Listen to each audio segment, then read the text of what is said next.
You're probably wondering why I'm hugging this gorilla. Let me welcome you to Gray Hair Talking as we spend a couple of minutes in self-examination. Have you heard the joke about gorillas? How many gorillas does it take to change a light bulb? It takes only one gorilla, but it takes a lot of light bulbs. We move through life handling the things that come our way, and most of the time we handle these things with grace and mercy. But at times we can be as clumsy as a gorilla with a light bulb.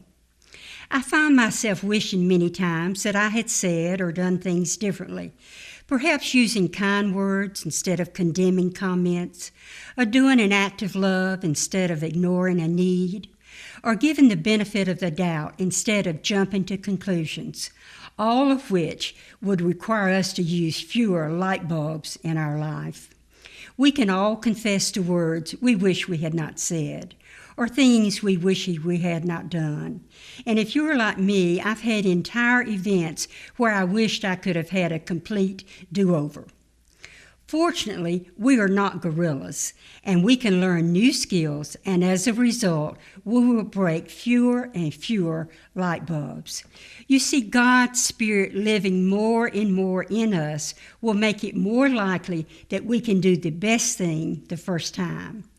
God's Spirit living within us will reduce our regrets from being clumsy in relationships. Now, relationships can be very fragile as a light bulb, and they require tender care from everyone involved, whether it be husbands and wives, parents and children, our friends, our co-workers, perhaps even strangers, and this is especially true in relationships with our faith friends. Listen to what Paul says in Romans 12, verses 1 and following, and this is from the Message. I quote, "Take your everyday, ordinary life, your sleeping, eating, going to work, and walking around life, and place it before God as an offering. Embracing what God does for you is the best thing you can do for Him.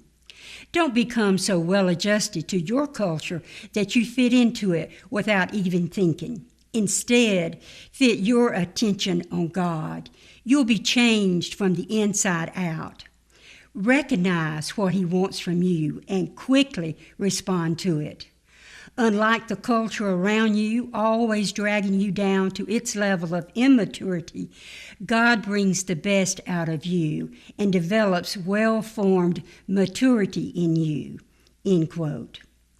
It is encouraging to know that instead of being clumsy as gorillas, with God's help, we can move through life with love and grace in all our relationships.